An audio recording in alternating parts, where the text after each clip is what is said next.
நடிகர் ரவிமோகன் தன்னுடைய மனைவி ஆர்த்தி ரவியுடனான திருமண உறவை முறிச்சு கொண்டதற்கு பாடகி கெனிஷாவுடனான நட்பு தான் காரணம்னு சோஷியல் மீடியால செய்திகள் வெளியானது. இந்த நிலையில ரவிமோகன் கெனிஷா இருவரும் ஐசரி கணேஷ் அவர்களுடைய திருமணத்துல ஜோடியாக வந்தது பெரும் புயலை கிளப்பி இருக்கு. இது குறித்து பாடகி கெனிஷா பிகை நோட்ஸ் யூடியூப் சேனலுக்கு பேட்டி அளிச்சிருக்காங்க.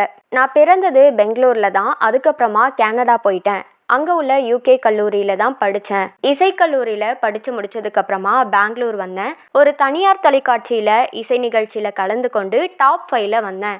அது எனக்கு ரொம்பவே பெருமையாக இருந்தது.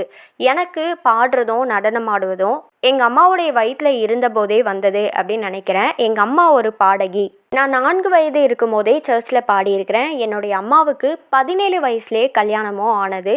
அவங்களுக்கு ஒரே ஒரு குழந்தை அப்படின்றதுனால நான் என்ன சொல்கிறேனோ அதை மட்டும்தான் அவங்க கேட்பாங்க. அம்மா என்னுடைய 17வது வயதில் இறந்துட்டாங்க. அதுக்கப்புறமா அப்பாவும் இறந்துட்டாங்க. இதனால் பல கஷ்டத்தை நான் வாழ்க்கையில் பார்த்துருக்கேன். எப்போதுமே நல்லா சாப்பிடணும் அப்படின்னு நினைப்பேன். ஆனால் என்னுடைய அப்பா அம்மா இறந்ததுக்கு அப்புறமா சாப்பாட்டுக்கே ரொம்பவே கஷ்டப்பட்டேன். நான் முதலாக ஒரு காஃபி ஷாப்பில் 500 ரூபாய் சம்பளத்துக்கு வேலை பார்த்தேன். அதுதான் நான் வாங்கிய முதல் சம்பளம். இப்படி படிப்படியாக வந்து இன்னைக்கு இந்த ஒரு இடத்துல நான் இருக்கிறேன். ஆனாலும் பலர் என்னுடைய வளர்ப்பு பற்றி மோசமான கமெண்ட் பண்ணிட்டு வரீங்க. இதனால தான் உன்னுடைய பெற்றோர் இறந்துட்டாங்க. இப்படிப்பட்ட உன்னை பெற்றதால தான் அவங்க சீக்கிரமே உன்னை விட்டு போயிட்டாங்க. இந்த மாதிரியெல்லாம் கமெண்ட் பண்ணுறீங்க. பேசுங்க, உங்களுக்கு பேசுறதுக்கு வாய் இருக்குன்னு பேசுகிறீங்க. ஆனால் கேட்குறதுக்கு எனக்கு காது இல்லை. என்னுடைய அப்பா அம்மா பற்றி நீங்கள் பேசுனா நாளைக்கு அதுவே உங்களுக்கும் நடக்கும். இந்த விஷயத்த மனசில் வச்சுக்கிட்டு எப்போவுமே மற்றவங்கள பற்றி பேசும்போது யோசிச்சு பேசுங்க.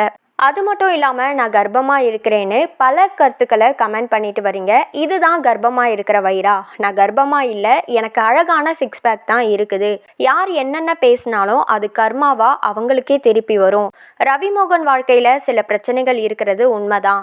அதில் எது உண்மை எது பொய் அப்படின்றது கூடிய சீக்கிரம் தெரிய வரும். அது வரைக்கும் எல்லாரும் அவங்க வீட்டில் பிரியாணி செஞ்சு சாப்பிட்டுட்டு அமைதியாக இருங்க.